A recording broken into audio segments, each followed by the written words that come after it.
Oh, and what is up, all my RC people? So, as we're kicking into 2022 here, we got a lot of stuff coming up, and I got this Sand Viper I wanted to get put together. And I've already built a DTO2 on camera before, so I'm going to kind of skip through this one and just do highlights and pictures and get her done. That and I got a lot of other stuff coming up. I'm getting ready for USTE in a month, and I've got to get all my rigs ready to go for that, and the vehicle ready to go, and all that stuff. So, trying to speed working on projects. So I've got set up to do the first steps, and it's pretty basic stuff. And I was going to show you what I'm going to use in it. I've got a 20 kilogram metal geared servo. And these are an Amazon special. You can get, if you're not worried about them not being waterproof, which for a lot of my buggies, I'm not really worried about it because I don't really play with them in the water. You can get two of these for I think around $14, $15. I'll throw a link in the description below. I use them in the airplanes all the time. They work pretty good. And I'm not going to use the speed controller they included. I was at Hobbies Galore, and they had a whole bunch of these Arma 60 amp ESCs that have been taken out of the brushed models, where people just instantly converted them over to brushless.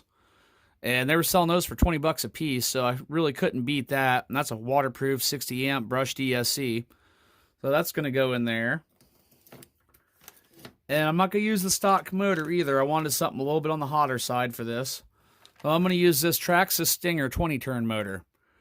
And I picked it up for 20 bucks at the local hobby store. If I can find something at the local hobby store, even if it's $1 or $2 more, I'll usually do that just to support a local business.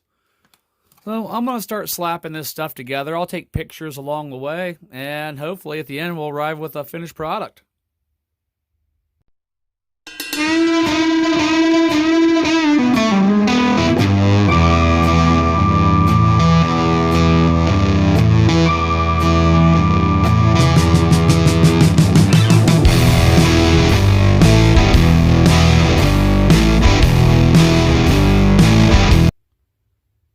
A quick builder's note as we move through here.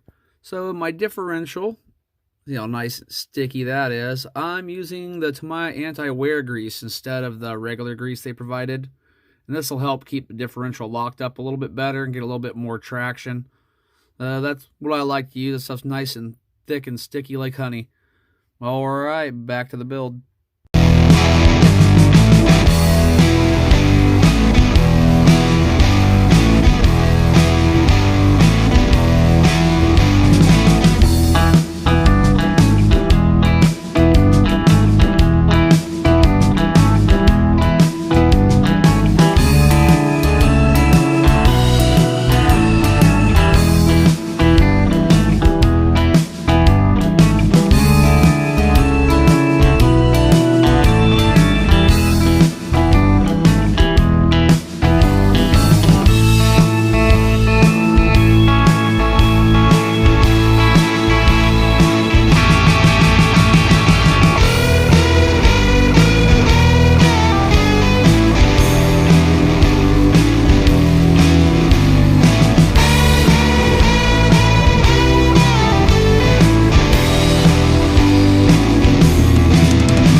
So we have a complete Sand Viper, and nothing but good things to say about this build. It went together smooth as butter.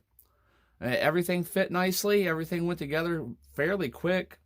Really, you could build this thing in an afternoon, and it just looks good. I really like it.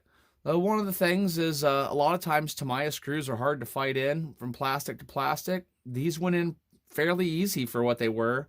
And another thing I also do is I'll take like a pot of this grease and I'll dip the heads of my the tips of my screws in there before I start them, and that helps out a lot. Now, when I went to paint this, I have a lot of paint, and I'd done a paint job for one of my friends, and they left me their Spastics paint, and they had like orange, sapphire blue, and black, not really colors that coincided with each other very well. But I wanted to use it up on something, so I put this orange on here, and this is the 12909 solid orange.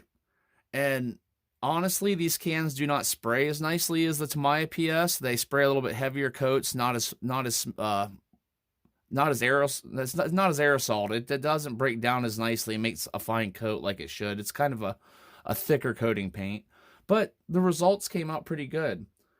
And because I had the odd paints, I wanted to back it in white or silver. So I went ahead and I had this Duratrax silver or Duratrax white. And if you want to check one paint and see if it works with another company, like that's Duratrax, that's Spastics. I use Duratrax and Tamiya PS paint together all the time. So I wonder if it'd work with the Spastics.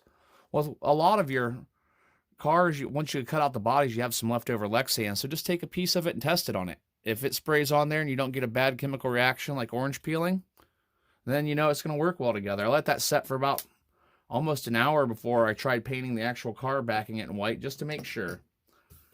But yeah, that's it. It all came out really nice. I'll pull off the pins here. Body lifts off nice and easy. The electronics bays are great on the DTO2. Pull that out of the way. I'm just going to put a small battery in for now, just to show you everything does work.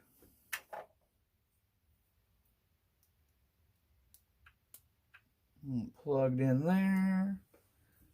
And I'm using just a Kyosho RTR radio system that comes with like your dirt hogs and things like that.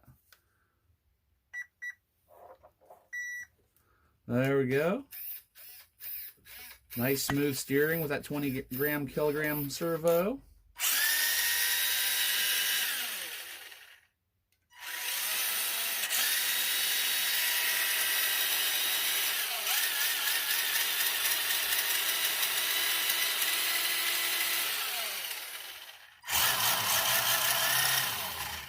I couldn't help it.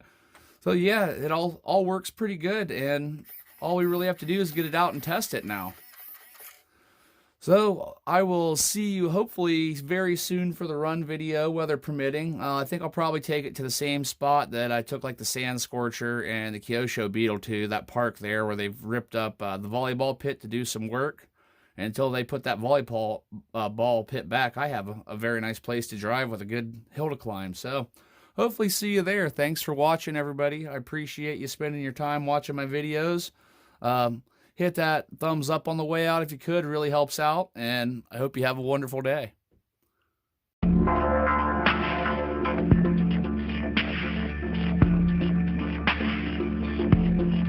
Yeah.